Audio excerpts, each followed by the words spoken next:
नमस्कार दोस्तों, आपका फिर से स्वागत है आपके प्यारे रीडेन ज्ञान चैनल में। आज हम जो हिंदी साहित्य रचनाएं और रचनाकार वाला हमने सेशन स्टार्ट किया था, क्योंकि एग्जाम्स काफ़ी नज़दीक है तो छोटे छोटे सेशंस लाए जा रहे हैं आपके लिए। तो उसका जो सेकंड पार्ट है उसको करेंगे। इसमें आज हम कंप्लीट करेंगे गोस्वामी तुलसीदास जी के बारे में। तो आइए आज का सेशन हम स्टार्ट करते हैं। सबसे पहले हम देख लेते हैं कि गोस्वामी तुलसीदास जी का जो जन्म है वो कब हुआ था। तो जो उनका जन्म हुआ था वो हुआ था 1532 में। तो 1532 में जो उनका जन्म हुआ था वो यूपी के बांदा जिला बांदा बांदा जिला के राजापुर गांव में हुआ था। तो कुछ लोग तो इनका जो जन्म है वो यूपी के बांदा जिले के राजापुर गांव में मानते हैं।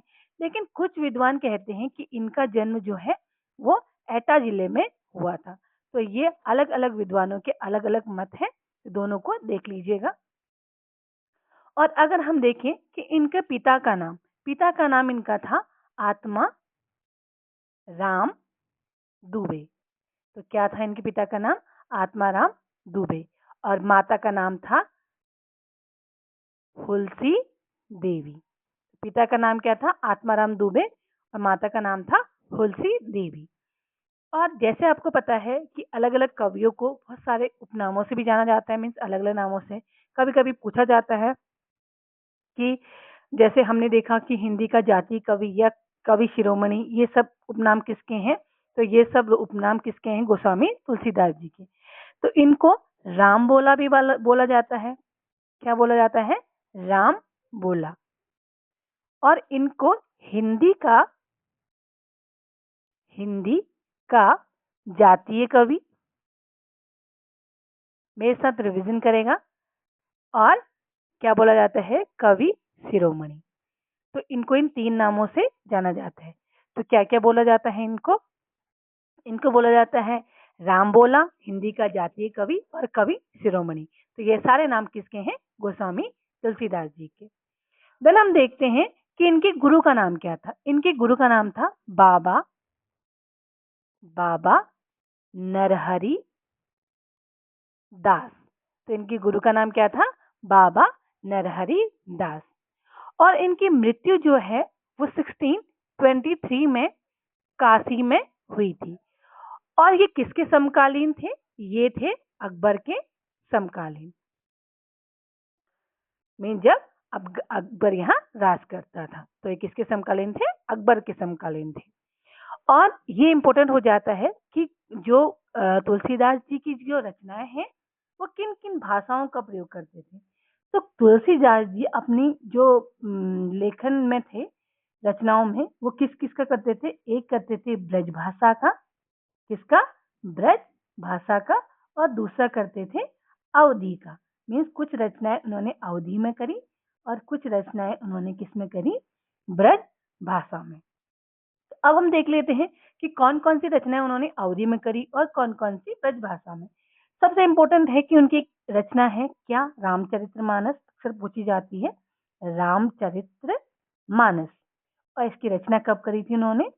उन्होंने की थी 1574 में। और रामचरितमानस में उन्होंने कौन सी भाषा का यूज किया था? इन्होंने किया था अवधी भाषा का यूज। किसका? अवधी भाषा का यूज। और इसमें जो मुख्य छंद उन्होंने यूज किया था वो किया था चौपाई। तो किसका यूज किया था? चौपाई का। तो रामचरितमानस में उन्होंने कौन सी भाषा का यूज किया था? अवधी भाषा का। और इसमें जो छंद का प्रयोग किया गया था वो किसका किया गया था? चौपाई का। आई होप आपको समझ में आ रहा होगा। देन देख लेते हैं हम इनकी और ज्यादा इंपॉर्टेंट बुक्स हैं, सॉरी इनकी और ज्यादा रचनाएं हैं इंपॉर्टेंट। जैसे जैसे एक और है, कौन सी? विनयावली। विनय विनय पत्रिका। विनय पत्रिका। तो विनय पत्रिका की जो रचना है वो उन्होंने गे पदों में की। तो कौन से पदों में की थी? गे पदों में। और इनकी एक है कवितावली। कौन सी? कवितावली। और कवितावली की जो रचना है, कवितावली की जो रचना है वो इन्होंने की थी ब्रज भाषा में। कवितावली की रचना किसमें करी थी इन्होंने? ब्रज भाषा में। और एक और इम्पोर्टेंट फैक्ट है कि जो जॉर्ज ग्रेयर्सन के अनुसार बुद्ध के बाद जो भारत के सबसे बड़े जो समन्वयकारी थे वो कौन थे? गोस्वामी तुलसीदास जी की। अब हम देखेंगे कि इनके बहुत सारे अन्य रचनाएं हैं जिनसे पेपर में पूछा जाता है। अभी हमने देखा जैसे रामचरितमानस, कवितावली, विनय पत्रिका। देन और भी हैं अन्य जैसे वैराग्य वैराग्य वैराग्य संदीपनी। कौन सी? वैराग्य संदीपनी हो गया। बैरवे रामायण हो गया। पार्वती मंगल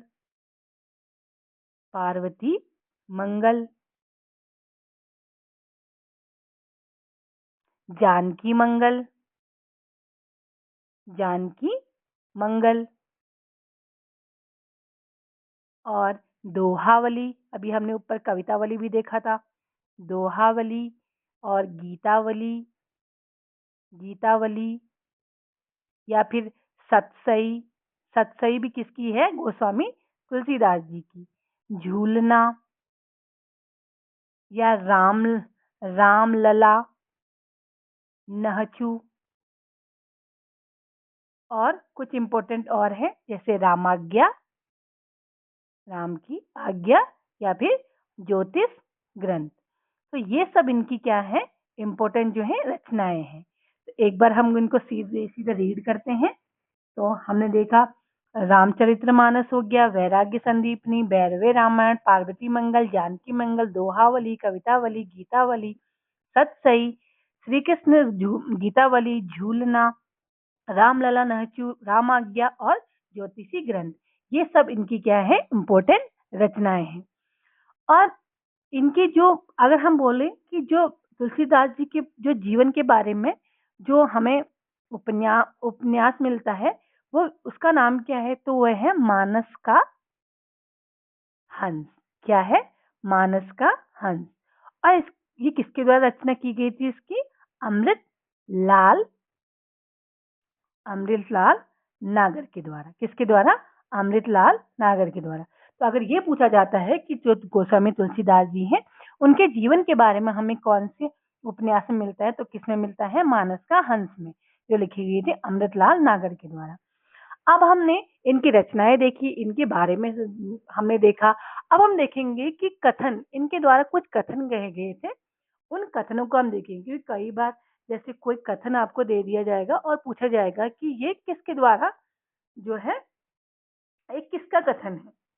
तो हम देखते हैं गोस्वामी तुलसीदास जी के इम्पोर्टेंट जो है कथन। पहला हम देखते हैं, रघुकुल रीत सदा चली आई, प्राण जाए पर वचन न जाए। आई होप आपने पहले भी सुना होगा कभी कि हमने जब रामायण का हम सीन देखते हैं तो उसमें बोलते हैं कि रघुकुल की जो ऐसी रीत है कि प्राण चले जाए पर वचन नहीं जाने चाहिए, कि हमने जो वचन दे दिया है वो कंप्लीट होगा चाहे उसकी जगह प्राण चले जाए। तो ये जो कथन था वो किसके द्वारा बोला गया था? गोस्वामी तुलसीदास जी के द्वारा। और अगला हम देखते हैं, ठुमक चलत रामचंद्र बाजित पैजनिया। इसका एक गाना भी हमने सुना होगा कि जब रामायण में राम जी धीरे धीरे अपने पैरों में पैजनिया बांध के चलते हैं तो उसके लिए गाना था, ठुमक चलत रामचंद्र बाजित पैजनिया। तो ये भी कथन किसका है? गोस्वामी तुलसीदास जी का। नेक्स्ट हम देखते हैं, मंगल भवन अमंगलहारी। मीन जो मंगल ही मंगल करते हैं, मीन शुभ ही शुभ करते हैं, और जो अशुभ या अमंगल को हरते हैं। तो ये कथन भी किसका है? गोस्वामी तुलसीदास जी का। और लास्ट उनका कथन है, मेरी ना जात पात ना चाहूं कहो की जात पात। मीन्स मुझे अपनी जात पात से कुछ नहीं लेना है, तो मैं औरों की जात पात से क्या लूं। तो ये भी कथन किसका है? गोस्वामी तुलसीदास जी का।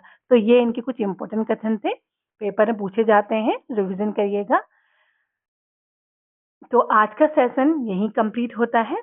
अगर आपको वीडियो अच्छा लगा तो लाइक करें, सब्सक्राइब करें, और आपका हमारा वीडियो देखने के लिए बहुत बहुत शुक्रिया।